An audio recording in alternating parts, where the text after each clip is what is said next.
Okay. I'm live? Yeah, I'm live.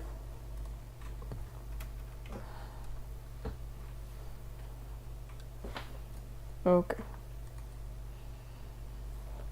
Today we're gonna be reading the whole editor guide. Oleg zadzwoni. Today we are gonna be... Oh, no. Today we are gonna be reading the whole editor guide. Like every single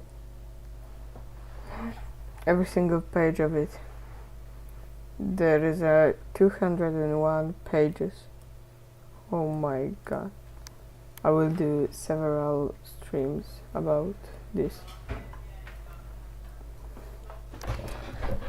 Okay.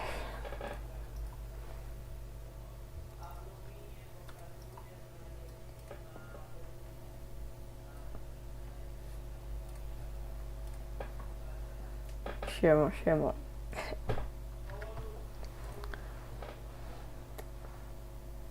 O kurde. Dobra, będę to czytał.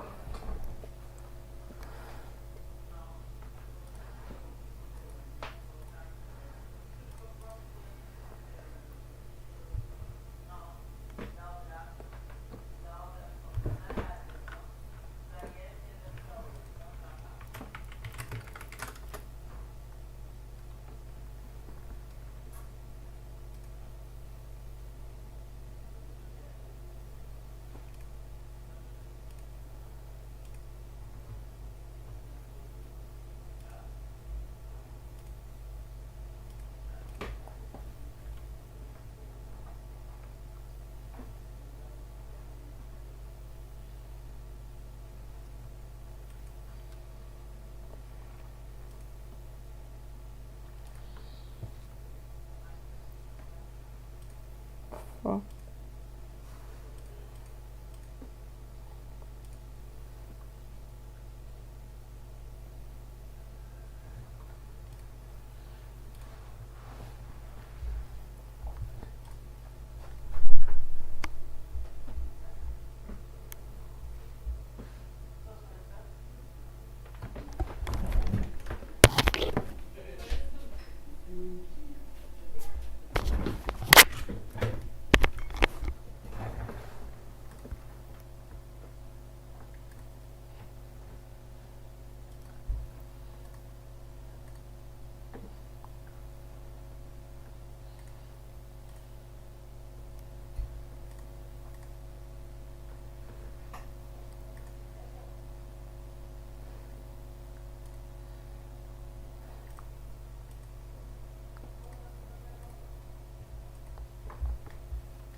O kurde.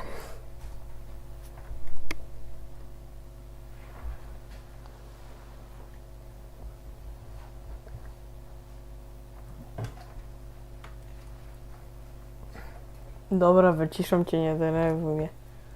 Ja będę to czytał. Okay. Basics. Getting started. First you have to find your way to the editor. On the main menu, click the right button and then click Create in the top left. This brings you to the screen in Figure 1.1, which is your list of custom levels.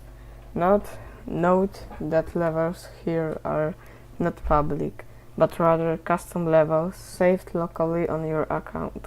Public levels are accessed through the bottom left button. More on that later.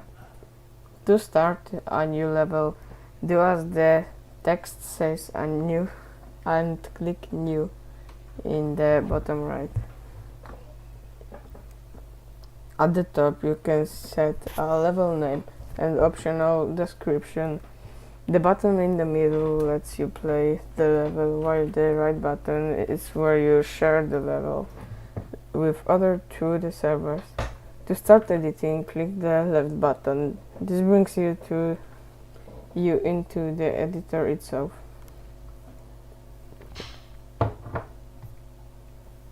Level settings. A good place to start is the main level settings, which are accessed by clicking the gear button in the top right corner of the editor. This opens the window seen below.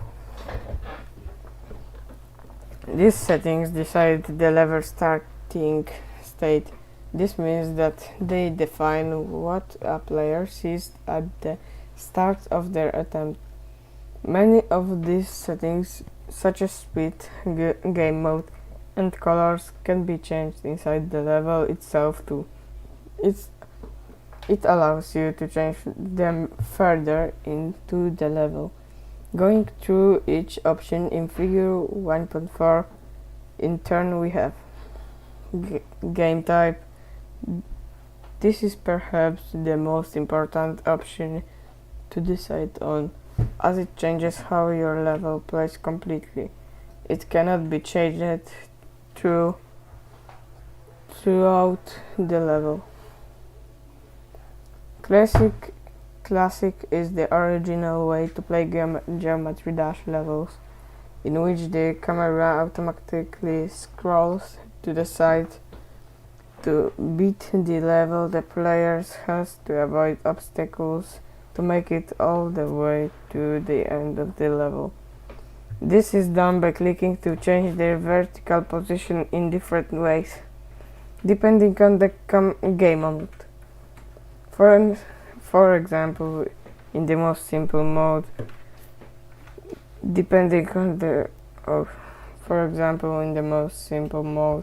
cube, you jump by clicking, while something like wave moves your icon diagonally from holding. Platformer is the newest game type, and as the name implies, it lets the player move around freely. You can click to move left or right as you please, and another input allows jumping. How exactly the inputs work depends on the device you are playing on.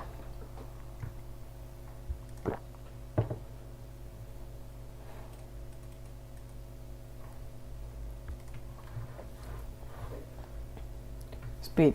This sets the starting speed of your level. It can be changed at any point in the level. The blue option is the default speed, and the others are modifiers of this. Each one is fittingly indicated by a reversed arrow or more arrows depending on how much they modify the speed. The reversed orange option is the slowest option, which is roughly 25% slower than the normal speed. For double, triple, and quadruple arrows, the modifiers is roughly 25, 50, and 75% faster than the normal option. Mode. This alters the way the icon moves when the player clicks it. Is often referred to as game mode, and should not be confused with game type. This can also be changed at any point in the level. The different ones are shown in figure 1.6 below. From left to right we have cube is default game mode, which has the player click to jump as previously mentioned. Interaction with objects such as pets and orbs make it a bit more complex, but those are handled later. Ship lets the player fly, and the exact trajectory is dependent on clicks. Holding down takes you up very fast, while letting go makes you fly downwards. Clicking fast in a consistent pattern makes it possible to fly in a straight horizontal line. Ball makes the player's icon circular, and movement makes it roll. Clicking switches the gameplay gravity, which means that the icon goes from rolling on the ground to rolling on the roof, or vice versa. UFO also makes the player fly. but instead of precise control like ship, clicking makes you boost a certain distance upwards. Holding down is not possible. Wave has the player move diagonally by holding or letting go. If you hold down, you move diagonally upwards, while letting go makes you move diagonally downwards. This is disabled in platformer. Robot is similar to cube, but instead of a set jump high, the amount you hold down decides the vertical movement. Clicking very fast leads you to small jump, while holding down to a certain limit takes you higher. Spider is similar to ball, but clicking makes you gravity switch instantly, rather than a slower rolling motion. This is disabled in platformer. Swing is also based on flying, but each click changes the player's gravity. This is disabled in platformer.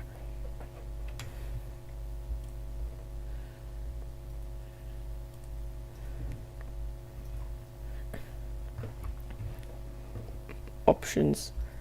This lets you set various other options. Most of them, like flip gravity and reverse gameplay, speak for themselves. Mini makes the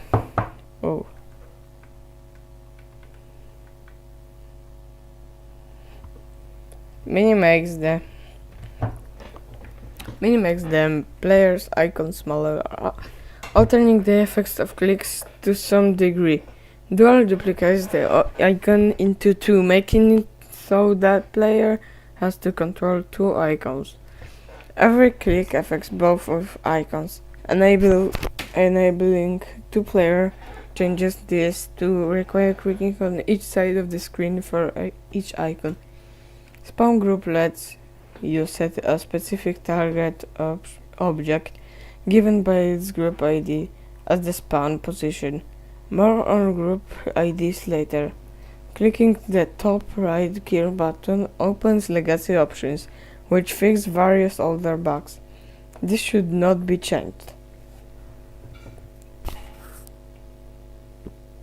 Background, ground, and middle ground. This sets the type of background, ground, and middle ground are to use from the start. The ground is on the front layer, making it the only one the player interacts with directly at the bottom of the level. Background and middle ground are seen behind the player. The difference between these two is their layering, with background being furthest back. All of these three can be changed at any point in level. Font.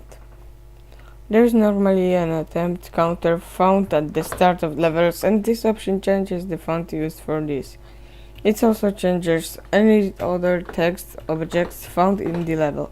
You cannot change this further into the level. Select color. At the top of the window, you can set the colors for various parts of the level. Background, ground, and middle ground. Set the colors for the art described earlier.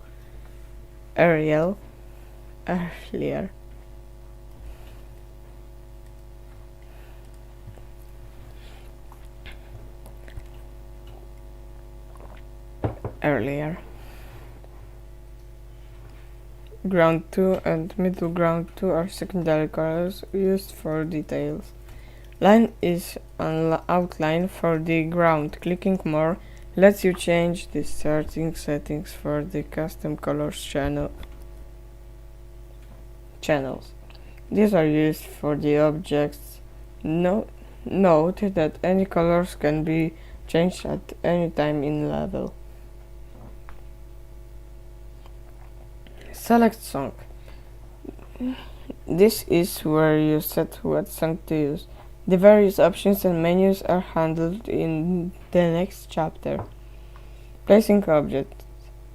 Back to the main editor screen. The main party will interact with is the bottom section seen in figure 1.7.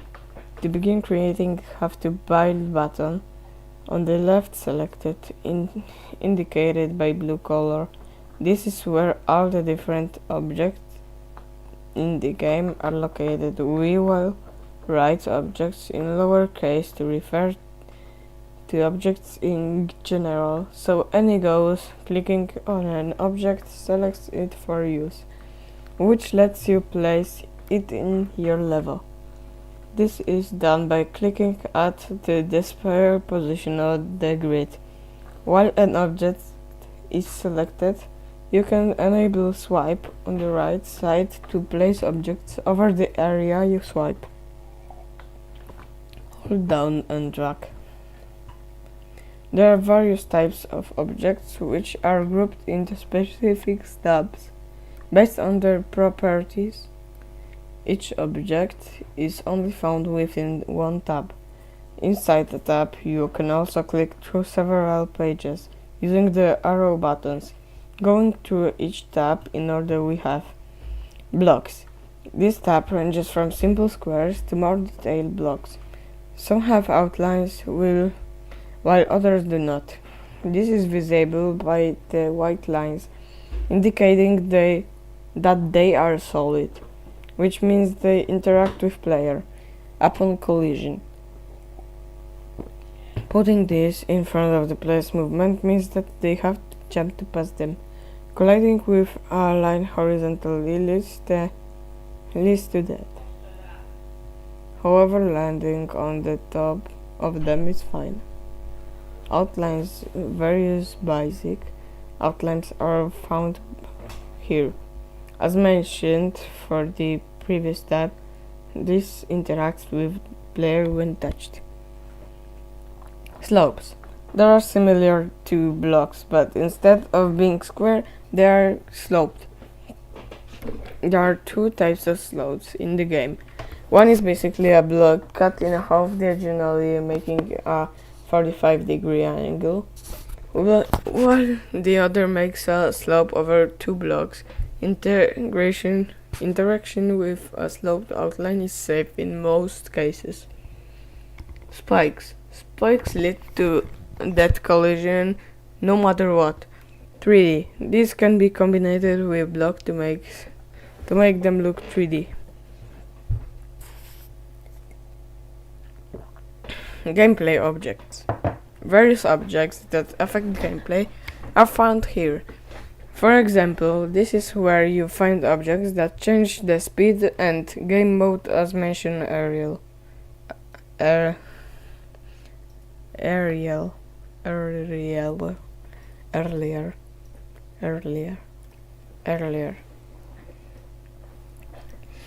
These are covered more in depth in their own chapter later.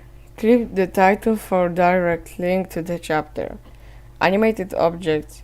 While most objects are still by default, the ones found in this tab have certain animations built in. These are also covered more in depth in their own chapter later. Pixel art. Lots of different art made up of small pixels are found here. No one of them interact with the player by default, but you can combine them with the lines or spikes for the effect you want. Items. These objects are used as collectibles that can be picked up during gameplay. Symbols. Various symbols, even some art from the game's menus, are found here. No one of them are solid.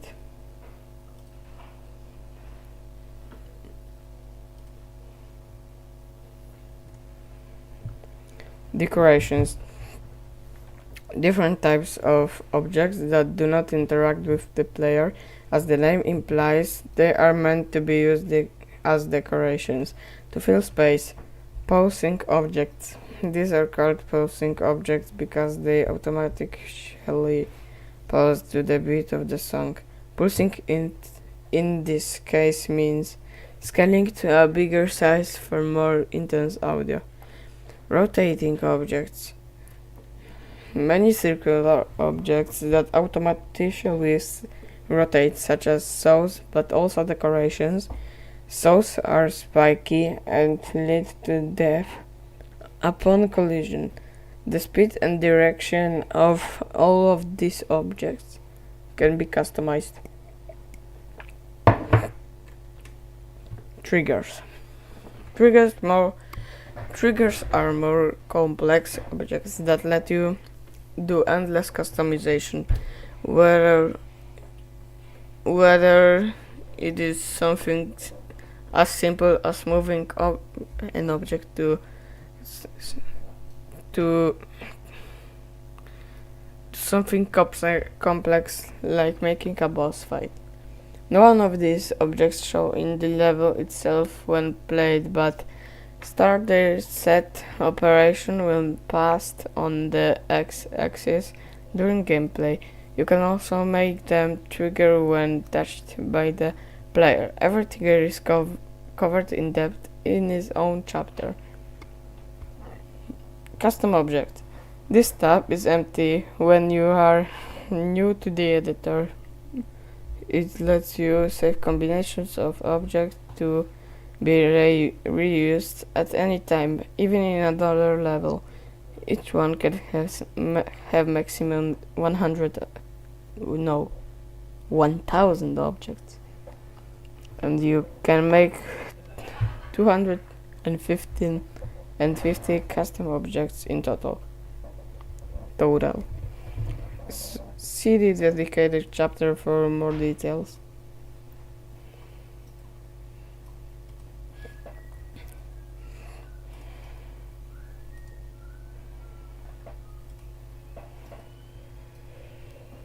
Editing objects. After successfully placing objects in your editor, you may want to edit them in some way. Figure 1.10 shows an example. Assume you want to move these three spikes, often referred as a triple spike, on block to the right. To do this, you have to click the edit button in the bottom left. Afterwards, you can click an object to select it for editing. Normally you can select only one object at a time. To select all three once, enable swipe in the bottom right. As seen in the example, this lets you swipe over the objects you want to select.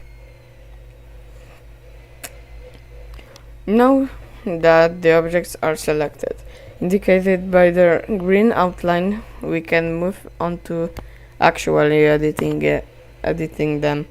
The buttons in the lower section, seen in figure 1.11, are only used for this. Most of these are self-explanatory, so testing them out yourself is recommended. The various arrows move the selected objects in their given direction. How much they move is indicated by the number of arrows.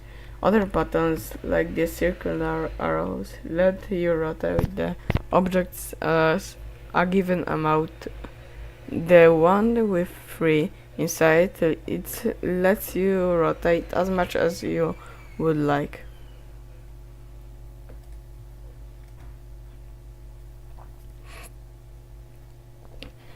Having found the correct button, double arrowing to the right when there is a figure 1.12.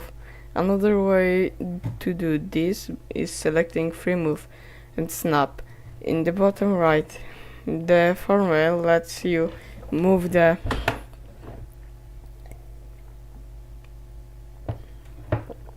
selected objects wherever you want, even outside of exact grid positions, while snap puts the objects in exact grid positions.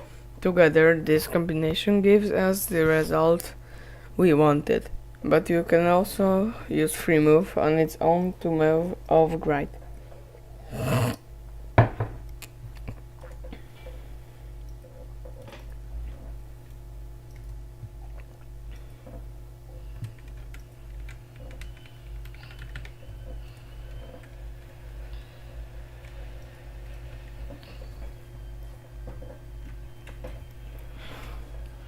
If you are satisfied with your edit, click the deselect button on the far right.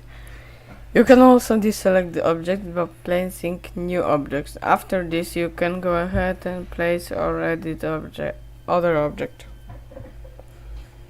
Additionally, you may see another rotate button in the bottom right that has not been covered yet.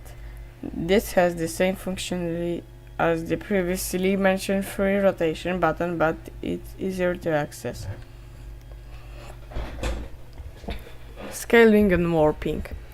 The last three objects in the Edit tab, as the names imply, let you scale or warp the object.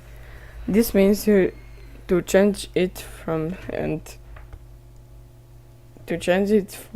and or size in some way. In essence, each of these buttons can do same thing, but even more essence. Each of these buttons but more controls sequentially. The first scale only lets you scale the objects in place, which means they keep their original aspect ratio. With the second one, you can scale for the X and Y axis. You wish, allowing for even more control. With warp, you get the most control. Selecting it opens the interface seen in figure 1.13.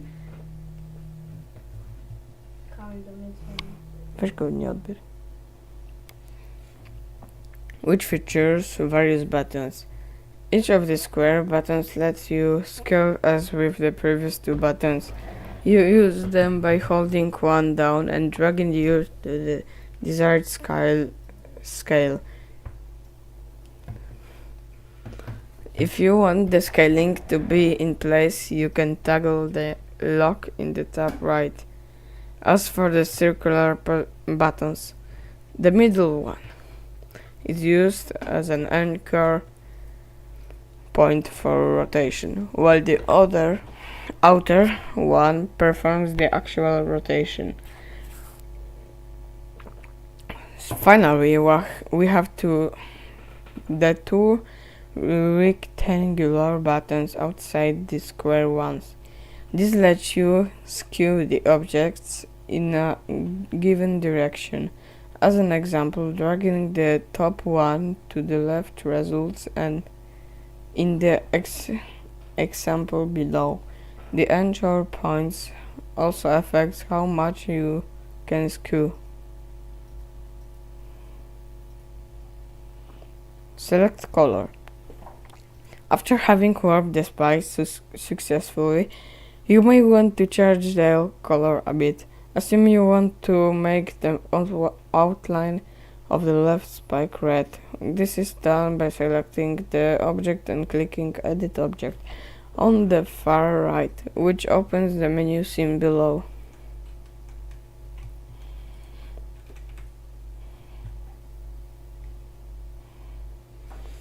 Here you have various options for coloring the subject, selecting P color 1 or P color 2 makes the color based on the player's colors.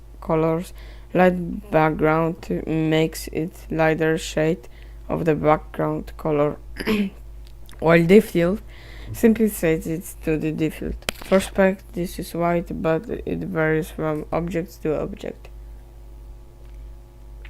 Below this, you can select custom color channels that can be specified freely.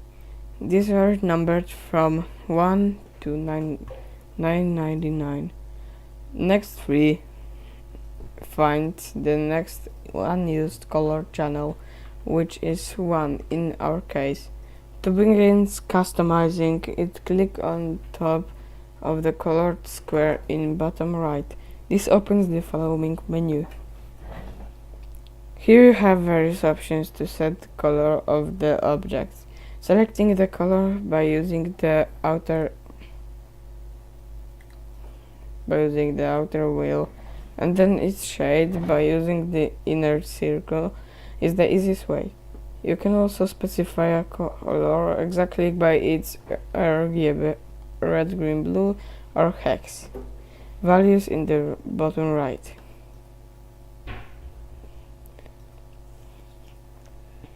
While opacity changes how transparent the color is. Copy and paste in the top right are used if you want to copy and paste colors across channels, while default sets it back to the standard white. Okay, we will end it there. I will do more streams if I will can, but okay, see ya in another stream.